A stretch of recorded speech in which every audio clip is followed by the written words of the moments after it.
Is your only bird of prey to fly and hunt within a group. Where the group of harris-hawks is called a pack. That's because they are working in a team to tackle and find their favourite food. It is no different to a pack of dogs or a pack of wolves. It's a family pack. You've got alpha male, alpha female. That is mum and dad. You then have up to 3 years worth of youngsters. So you can get up to 15 harris-hawks all flying around together naturally out in the wild. Now when they're cruising around together, obviously they're on their lookout for food. Their favourite food to catch in the wild is a rabbit. In America they have something called the jackrabbit. It's also known as the cotton-tailed rabbit. Quickly, Morse is on his way. Also known as the cotton-tailed rabbit. Now the cotton-tailed rabbit or the jackrabbit, they look very similar to our British rabbit. The difference, they stand bigger. They run a lot quicker. Now to give you some idea how big the jackrabbit is, they can weigh up to 6 pounds in weight.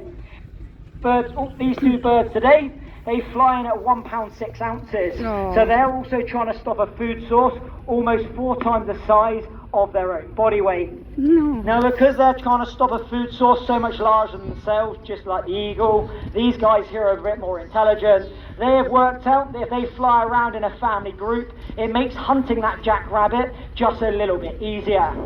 Now to give you some idea how good this bird is at hunting a jackrabbit, how successful they are the 3rd most successful pack hunter in the world. Firstly you get your wild dog, followed by your wolf, and 3rd on the list is the harris-hawk.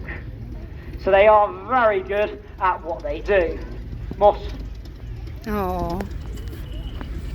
Now they will also use their eyesight. There is perches, buddy. Oh. They will also use their eyesight, the same as the eagle, to look for their rabbits. Their eyesight is the same as Achilles, 5 times stronger than the human eye. So remember, if they can read, they would be able to read the small print of a newspaper at around 500 feet away.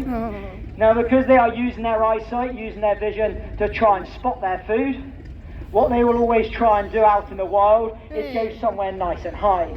Now if any of you visit us back in Ringwood and you see us fly our hawks, you will see that we have trees around the edge of our arena, and you'll also notice that the harris-hawks always like to use them. They always go to the very top.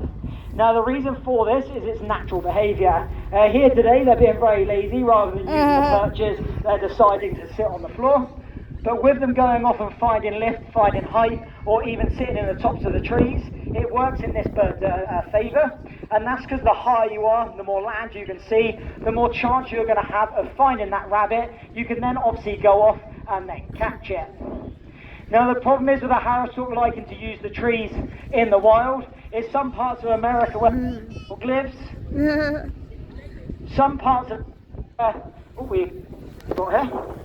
some parts of America where your harris-hawks live, trees don't do too well.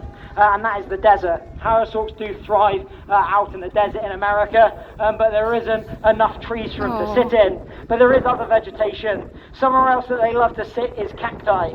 Now the problem is with cacti is it's spiky, it's incredibly prickly. Your harris-hawks, though, being intelligent, they know this.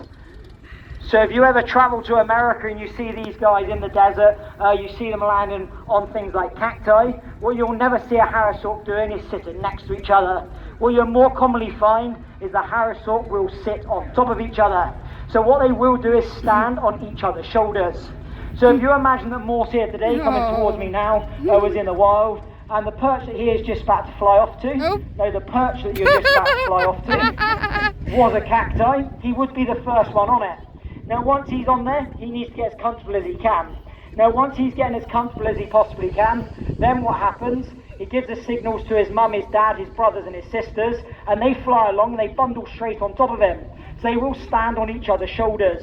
You can get up to 5 harris-hawks all sitting on top of a cactus. So it's the equivalent of you coming around the edge of the arena today. Instead of sitting next to each other or standing next to each other, you'd actually stand on each other's shoulders. That's what this bird does when he's out in the wild.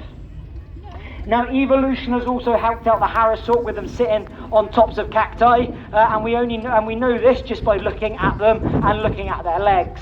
So as Morse and Dexter fly around the arena and they land on these various platforms and not the floor, you will notice that our harris-hawks, they have long legs. You'll see they have long thin legs, and there we go, see there's perches. And on the end of these long thin legs that they have some long thin toes.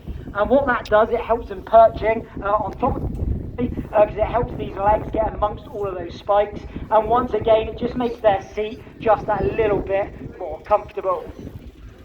Now as soon as they find food, as soon as they spot a rabbit, they obviously then want to go up and catch it, whether that is from them perched up in a tree